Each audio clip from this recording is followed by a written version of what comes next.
सारी। बोलिए भगवान महावीर पावन चरित गुरुदेव जी। बंधु मन वच काय, भव सागर को तरण में करो हमारी सहाय। जिन शासन जिन वाणी सदा जयवंत हो, श्रवण संग सदा अविचल मंगल हो। मुक्ति को प्राप्त श्रवण भगवान महावीर स्वामी, उनकी परम पावन कल्याणी भागवती वाणी वाचक प्रमुख श्री इंदर भूति गौतम आदि गणधर भगवंत, युग प्रधानाचार्य परम पूज्य श्री सुधर्मा स्वामी जी महाराज, उनकी परम पावन पाठ परंपरा, वर्तमान आचार्य ध्यान योगी परम पूज्य श्री शिव मुनि जी महाराज एवं गुरुजन सबके पावन चरण सरोजों में मेरा अनंत अनंत बार वंदना नमस्कार। उपस्थित धर्म प्रेमी सज्जनों, माता तथा बहनों, आज होली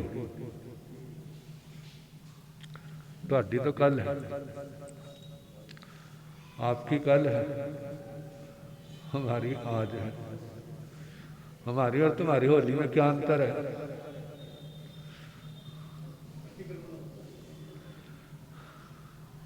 आपकी होली में तो भूत बनते हैं,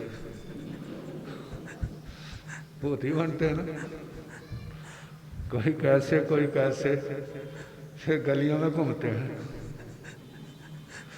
स्वयं भूत बनते हैं और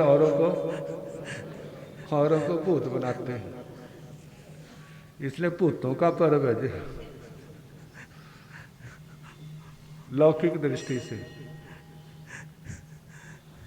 आध्यात्मिक दृष्टि से होली, अंग्रेजी में आता ना, होली का मतलब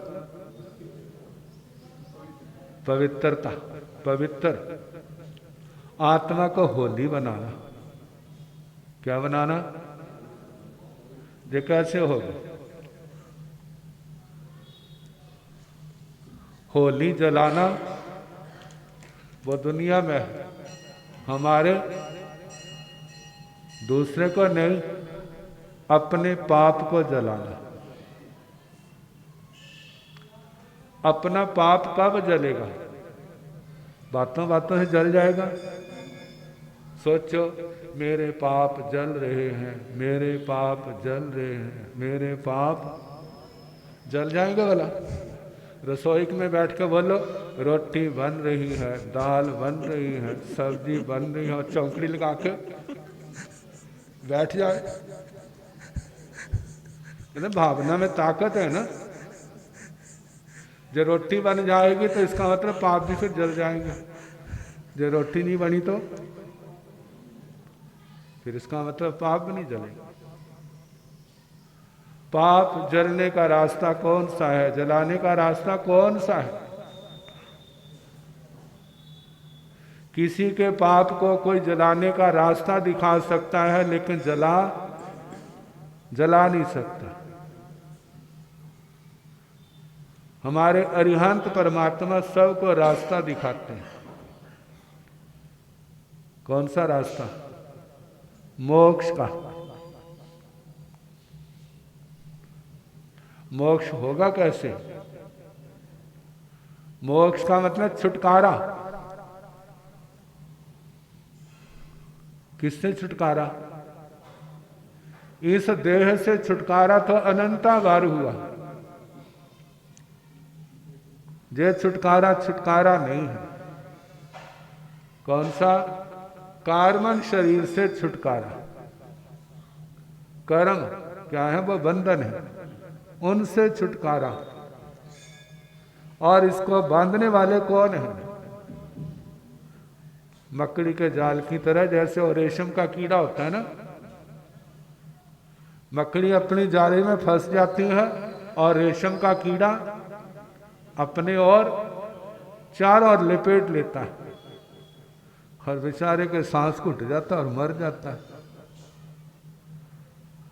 तो इस आत्मा की तो यही दशा है।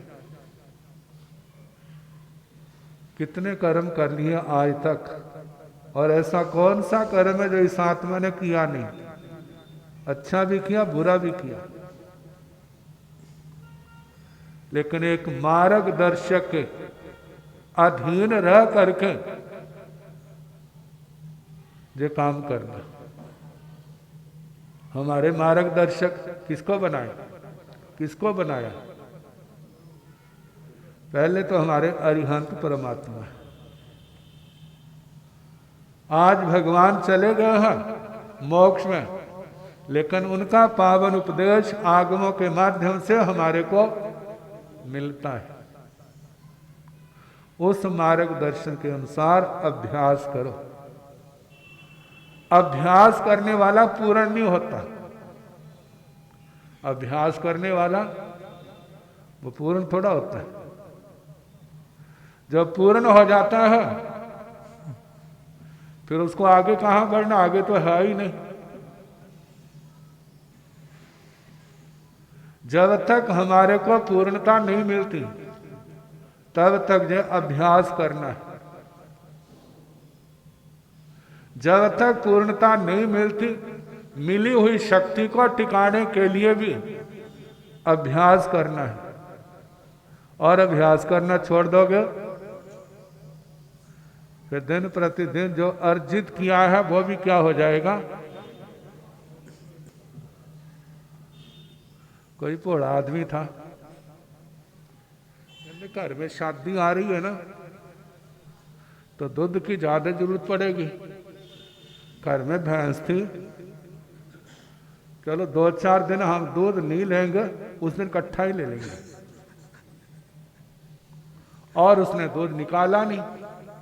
1 दिन, 2 दिन, 3 दिन, और चौथे दिन बड़ा सा बर्तन लेके बैठा, क्योंकि सारा दूध इकट्ठा हो गया ना 4 दिन का। अब क्या होगा? बर्तन छोटा तो थोड़ा पड़ेगा। अब जब निकालने लगा तो कुछ भी नहीं। क्यों? ये तो व्यवहारिक दृष्टांत है ना। ऐसा ही कोई कितना खिलाड़ी क्यों ना हो, महीना पर उसको खाली बिठा दो, अभ्यास ना करे, उसके बाद क्या हो जाएगा? वो बात नहीं रहेगी। ऐसे साधना के अंदर संयम तप का अभ्यास करना। आपके अंदर कितनी क्षमता है, जितनी क्षमता है उतना करो। शक्ति को व्यर्थ में नहीं गवाना। भगवान कहते हैं एक बाल पराक्रम होता है और एक पंडित पराक्रम होता है। एक बाल पंडित होता है। पराक्रम का मतलब शक्ति का प्रयोग, शक्ति का प्रयोग, दूसरे पर हल्ला बोलना। एक तो पराक्रम है जहां पर पाप का सेवन है, आश्रव का सेवन है, संसार है। और एक पराक्रम है जहां संबर और निद्रा होती है, जहां कर्म बंद होते हैं वो बाल है, और जहां कर्म टूटते हैं वो कौन सा है?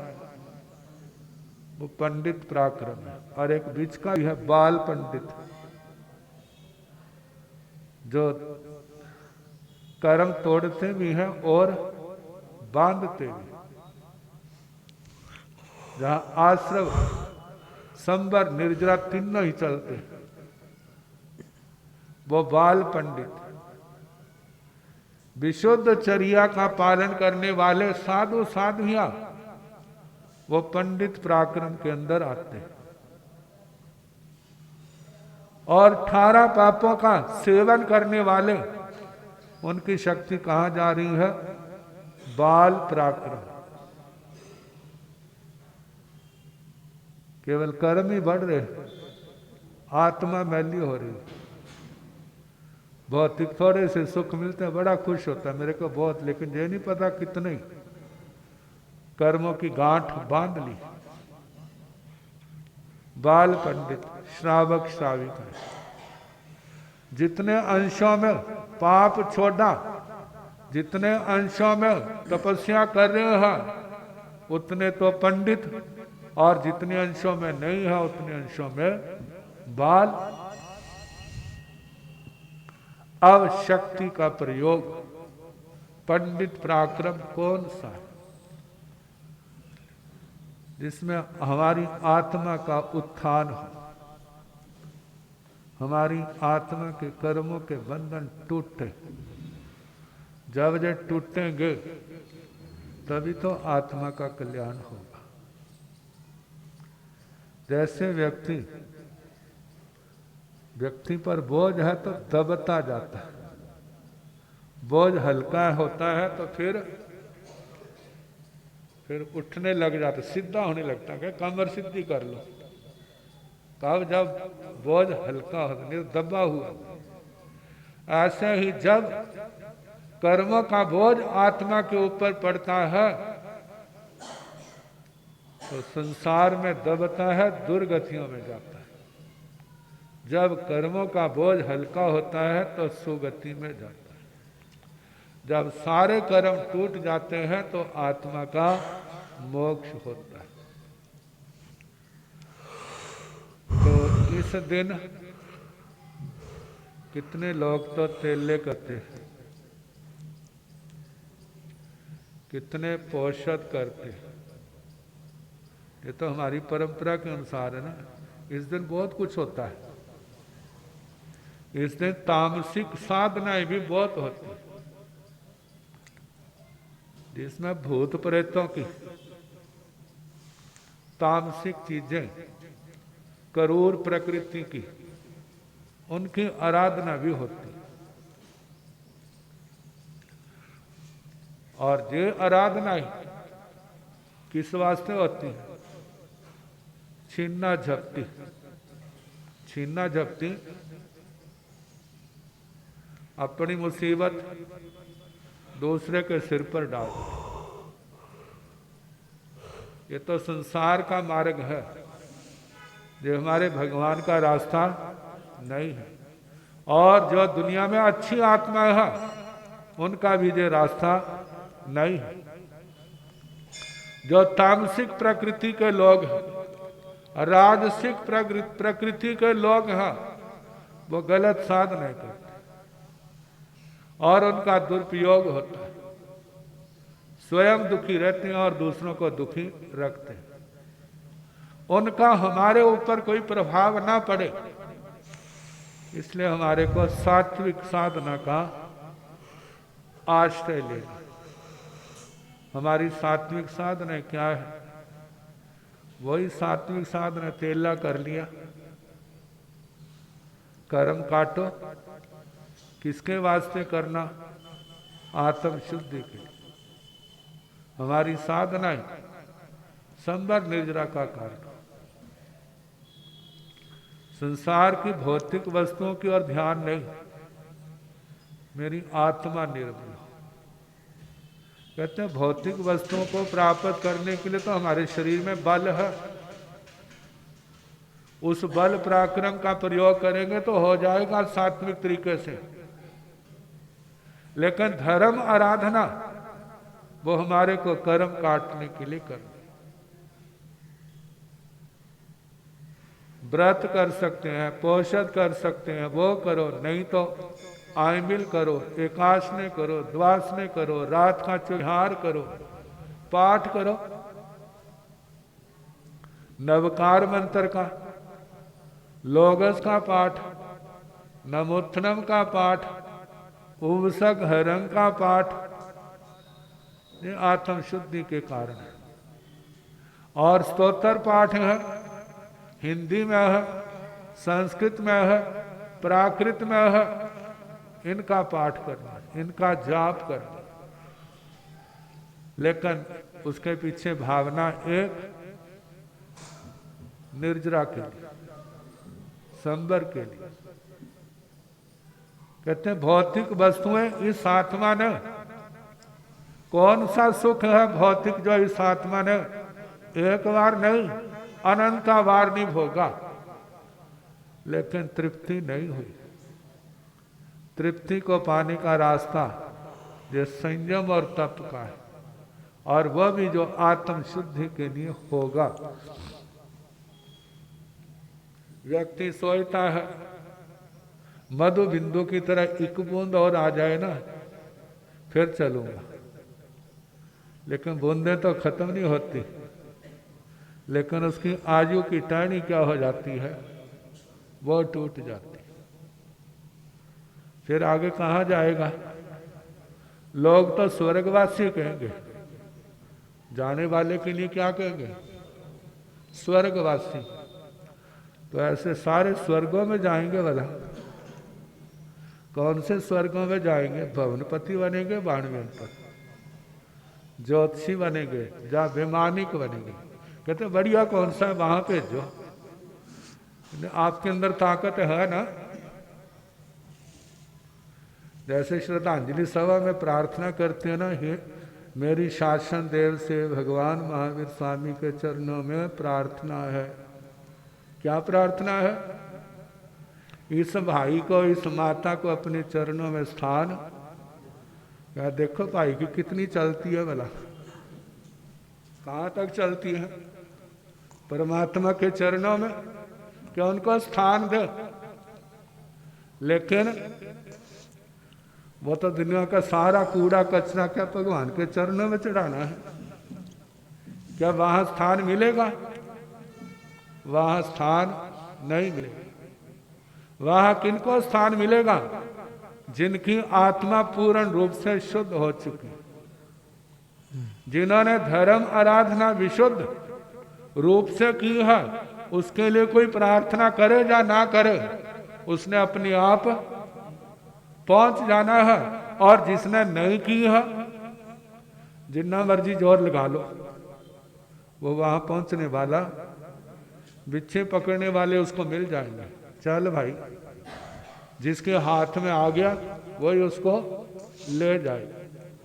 तो भगवान कहते हैं जीते जी अपनी धर्म क्रियाओं के द्वारा अपने भविष्य को सुधार लो, नहीं तो बाद में पश्चाताप करना पड़ेगा। तामसिक शक्तियों को रोकने के लिए जो हमारी धर्म आराधना, नवकार मंत्र का पाठ, क्या कहते हमारे नवकार मंत्र तो साधारण मंत्र है। कैसा है ये मंत्र? तो वैसा जैसे रोज रोटी खाना होता है ना, उस रोटी से क्या होता है, ताकत थोड़ी आती है। वो बढ़िया सा मंत्र दो। तो जे अपना अनजानपना है, अज्ञानता है। यदि नवकार मंत्र की अनुप्रेक्षा की जाए तो हमें दिखाई देगा कि इस नवकार मंत्र के अलावा और कुछ नहीं है। लोगस का पाठ कहाँ समा जाता है? नमो सिद्धाणं में। जितने अरिहंत भगवान है, नमो अरिहंताणं में समा गए। जितनी पवित्र आत्मा साधनाशील है, नमो आयर्याणं, जिसके अंदर शुद्ध केवली भगवान है। द्वादशांगी वाणी के धारक, 14 पूर्वों के पाठक, पूर्वधर, ऐसे उपाध्याय साधु साध्वियां कहाँ पर है? इस नवकार मंत्र के। लेकिन ये अर्थ तब हमारे सामने खुलेगा जब हम इसकी अनुप्रेक्षा करें। जब हम इसकी अनुप्रेक्षा करेंगे। प्राय करके जो नवकार मंत्र के ऊपर किताबें लिखी हैं, उपाध्याय पंजाब प्रवर्तक श्रवण श्री फूलचंद जी महाराज ने नवकार मंत्र के ऊपर किताब लिखी। उपाध्याय श्री अमर मुनि जी महाराज, उन्होंने भी नवकार मंत्र के ऊपर किताब लिखी। एक एक पद का विस्तार के साथ वर्णन किया है। उसको ध्यान से श्रद्धा भक्ति से पढ़े। फिर नमो का मतलब, अरिहंताण का मतलब, एक एक शब्द का अर्थ हमारे सामने आएगा। और उसके बाद चिंतन करें हमने कितना समझा, बार बार उसको पढ़े।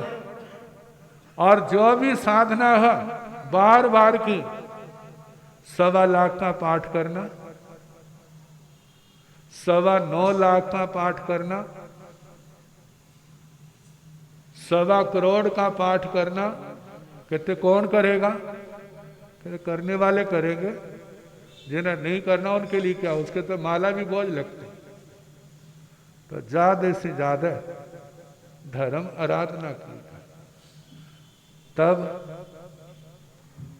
आत्मा का, मन का, इंद्रियों का निग्रह होगा। तब आत्मा इस संसार को पार करने में सफल होगा। तो आज होली है, ज़्यादा से ज़्यादा तपस्या का, जप का, तप का, स्वाध्याय का ध्यान रखें। बाकी कल जैसे होगा सुनाने का।